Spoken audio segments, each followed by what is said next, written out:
तो देखिए, सरल नवरात्रों की पूजा करने के लिए हमें एक चौकी चाहिए, उसके ऊपर लाल या पीला वस्त्र आप बिछा लीजिए। आप ये पूजन जो है अपने घर के मंदिर में भी कर सकते हैं।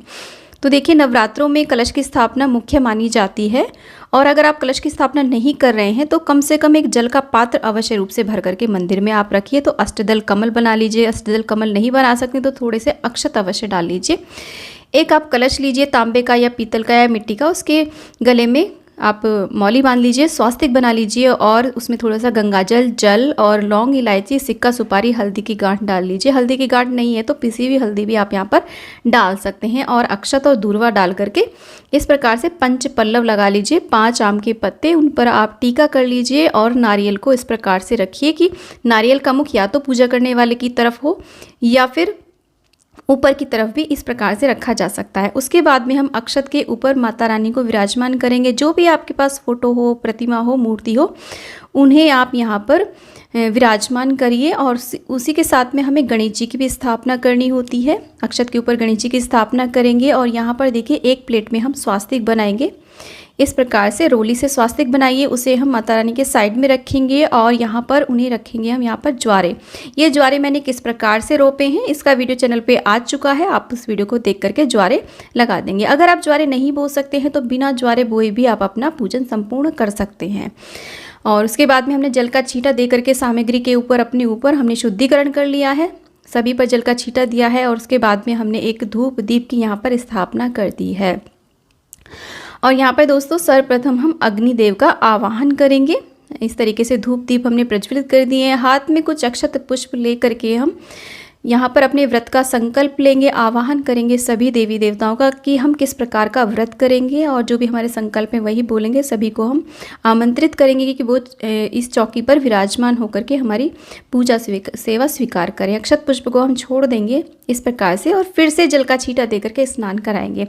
देखिए, यदि आपकी मूर्ति है तो आप साक्षात पंचामृत से भी स्नान करा सकते हैं। और इस प्रकार से स्नान कराने के बाद में हम गणेश जी को वस्त्र रूपी कलावा अर्पित करेंगे, जनेऊ अर्पित करेंगे। जनेऊ नहीं है तो आप कच्चा सूत भी अर्पित कर सकते हैं, लेकिन प्रथम दिन ये विशेष पूजा की जाती है तो आप जनेऊ ही अर्पित करें। रोज़ जनेऊ अर्पित करना आवश्यक नहीं है। उसके बाद में गणेश जी को हम देखिए हल्दी कुमकुम से टीका करेंगे और गणेश जी का प्रिय पुष्प गुड़हल और दूर्वा उन्हें अर्पित करेंगे, धूप दीप दिखा देंगे। ठीक इसी प्रकार हम कलश देव का पूजन करेंगे।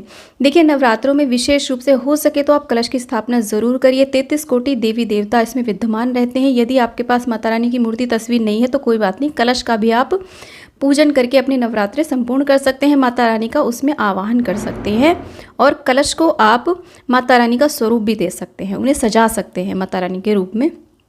तो कलश पे हमने टीका करने के बाद में वस्त्र रूपी कलावा अर्पित किया है और यहाँ पर पुष्प अर्पित कर दिया है। माता रानी को भी हम टीका करेंगे, उनके जितने भी अस्त्र शस्त्र हैं सभी को हम टीका करेंगे, शेर को टीका करेंगे और फिर माता रानी को सिंदूर अर्पित किया जाता है। इस प्रकार से आप 5 बार 7 बार सिंदूर अर्पित करें और जो सिंदूर आपकी फिंगर में बच जाता है उस सिंदूर को आप अपनी चूड़ियों पे लगा सकते हैं, अपने माथे में अवश्य रूप से लगा लीजिए इस तरीके से, तो ये माँ से सुहाग लिया जाता है।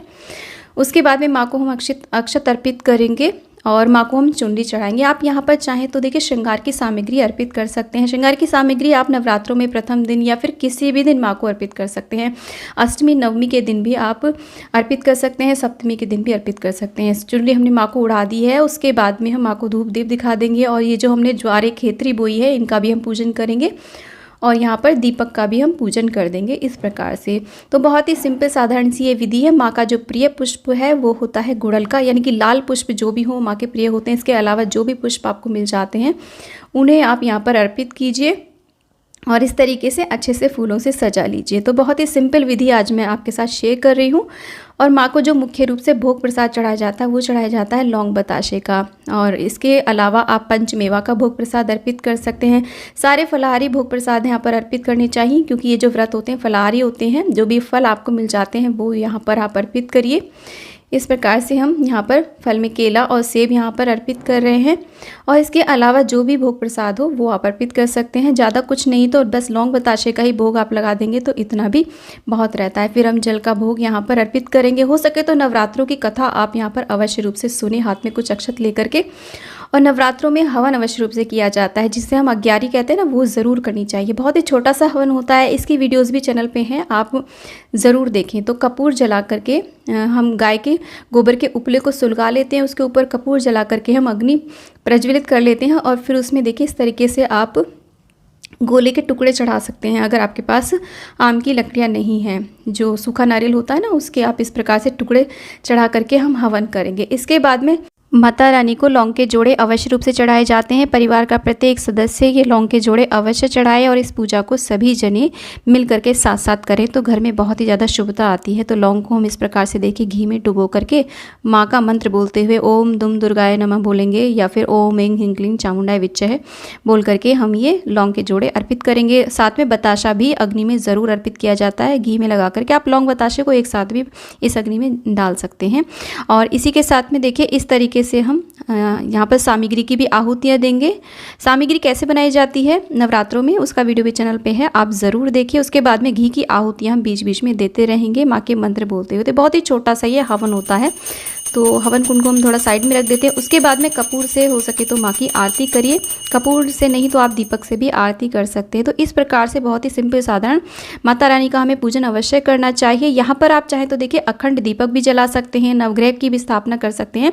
इसके बाद में हम सभी आरती लेंगे और यहाँ पर जल फेर देंगे आरती के ऊपर और उसके बाद में माँ से अंत में क्षमा याचना ज़रूर करनी चाहिए, माँ से प्रार्थना करनी चाहिए।